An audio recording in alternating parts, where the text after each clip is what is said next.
What's good, YouTube? And today we are going to get some educations in, okay? We're going to look at some ideology symbols now, okay? So this is history class, so I expect all A's from literally everybody in my class because this is my topic. So I expect all A's from all of you. We'll start with a little warm-up quiz, you feel me?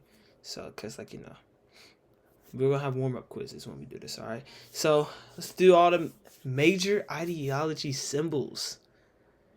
Let's get into the video. Communism. The hammer and sickle is the most famous symbol of communism, representing the unity and shared fight of workers and farmers.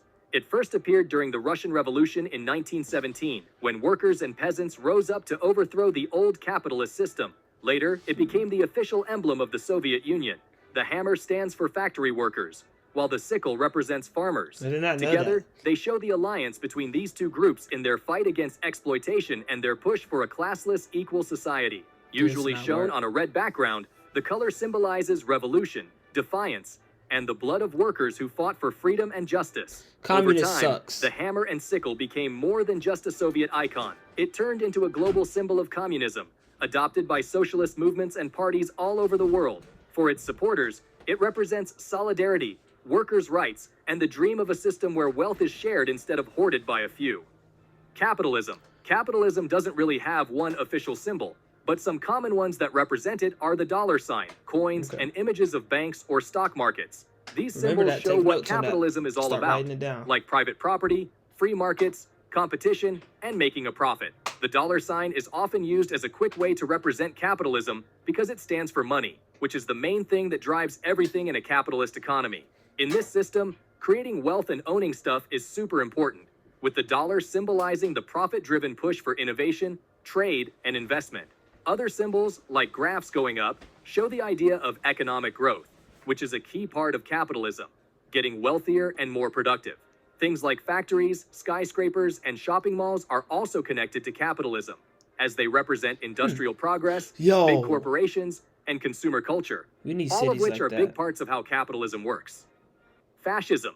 The symbol most linked to fascism is the fasces, which is a bundle of rods tied together around an axe. I've never seen that. This symbol goes way back to ancient Rome, where it was used by Roman officials to show their power and authority. The fasces represent strength in unity. Individually, the rods are weak, but when they're bound together, they create a strong, unbreakable force. The axe in the middle symbolizes the power to punish and keep order. When fascism came about in the early 1900s, especially in Italy with Benito Mussolini, the fasces became a symbol of the state's power, authority, and the idea of the nation coming together as one. It was all about promoting strong, centralized control and a society where the state comes first and individual freedoms take a back seat. Wow. In the fascist context, the fascists stood for rejecting democracy and liberal ideas, focusing instead on social order and the power of the state. Anarchism. The symbol most tied to anarchism is the circle A, which is just a capital A for anarchy inside a circle.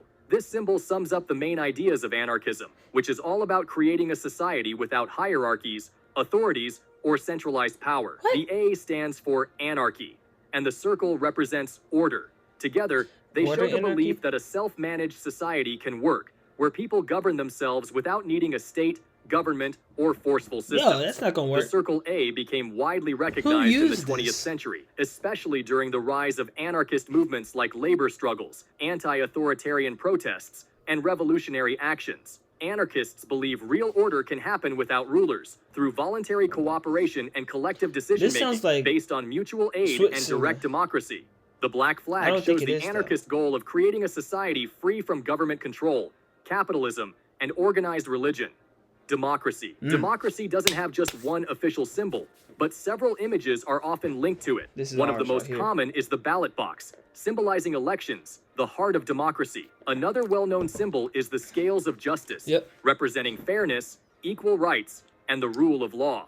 In a true democracy, laws apply to everyone, and justice is meant to be impartial, protecting people from corruption and tyranny.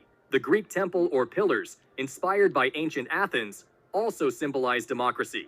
They stand for strong institutions like governments, courts, and a free press, which help keep democracy running. Zionism. The most well-known What? symbol Oh, of that's what Zionism is the Star of David, a Israel. six-pointed star that has been linked to Jewish identity for centuries.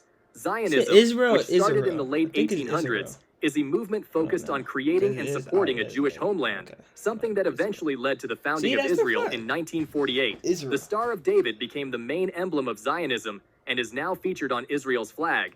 The blue and white colors of the flag come from the Talit and represent Jewish identity. While the Star of David wasn't originally a religious symbol, it became widely recognized as one in the Middle Ages. Feminism. The most recognizable symbol of feminism is the Venus symbol with a raised fist Never inside seen this it. before, The I'm not Venus gonna symbol lie. represents femininity. So while women the have their fist own stands for government. strength and activism. That's not fair. Other symbols include the color purple, linked to the women's suffrage movement, and 3 interlocking fists, showing unity among women from different backgrounds. Nazism. The most famous symbol of Nazism is the swastika, which the Nazi Party adopted in the 1920s. The design, a black swastika tilted at a 45-degree angle inside a white circle on a red background, became the official emblem of Nazi Germany. The swastika itself has been around for thousands of years and was originally a positive symbol in many cultures, including Hinduism, Buddhism, and Norse traditions, where it stood for good luck, prosperity, and the cycles of life. But when the Nazis took it, they twisted its meaning, turning it into a symbol of Aryan supremacy, nationalism, and militarism. The red background of the Nazi flag was meant to appeal to the working class. The white circle stood for nationalism, and the swastika itself represented the Nazi vision of a racially pure and unified Germany. The party wanted to bring Germany back to power by rejecting democracy, building up the military, and expanding its territory. Propaganda was key to gaining support, that's an Eminem. portraying the Nazis Wait, as are Eminems Germany's from Germany? saviors. They introduced policies to boost the economy, create jobs, That means and Eminem is secretly not rebuild the American. military, even though it violated the Versailles Treaty. Nazism's drive for expansion led to World War II in 1939. Starting with Germany's invasion of Poland, the Nazis aimed to dominate Europe through military conquests. While they made big gains at first, their aggressive plans and poor management eventually caused Germany's defeat in 1945, leaving the country in ruins and divided. Neo-Nazism. Since the swastika is banned in many countries, neo-Nazi groups have come up with alternative symbols to represent their ideology.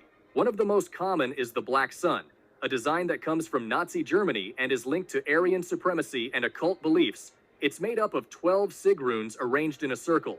Another is the Wolfsangel, a rune-like emblem that was originally used by some Nazi military units and later adopted by neo-Nazis. It was originally used in medieval Germany as a coat of arms symbol and a way to trap wolves. Also, 88 stands for Heil Hitler, since H is the 8th letter of the alphabet, and 14 refers to the 14 words, a well-known white supremacist slogan. Neo-Nazis push for a centralized authority. Words. We must secure the existence of our people and our future for white children. A well-known white supremacist slogan. Neo-Nazis push for a centralized authoritarian government and claim to fight for their cultural identity while opposing things like liberal democracy, globalization, and multiculturalism. They often use Nazi symbols and slogans to promote their beliefs and rally like-minded people. Some see themselves as defenders of their heritage, framing their ideology as a reaction to modern social and economic changes. Different neo-Nazi groups have different goals. Some try to get into politics to gain legitimacy, while others stay on the fringes, focusing on protests or propaganda. These groups are usually part of broader far-right or ultra-nationalist movements. Stop writing essays with ChatGPT. It sounds too AI, so you have to... Okay, so apparently that was the video. So yeah, they gave me an ad at the end. I like it. I just didn't know. Make sure y'all like, subscribe, comment, share with your friends, and make sure to turn in your quiz on time. Hope that's not about the Mavericks. Make sure to turn your quiz on time. I will be accepting late papers, but not too late because I have a life and I'm not grading outside of the time frame. You have 3 weeks. All right. I want that quiz looking good. Name, date, period. Make sure you get your quizzes turned in. I'll see you guys tomorrow.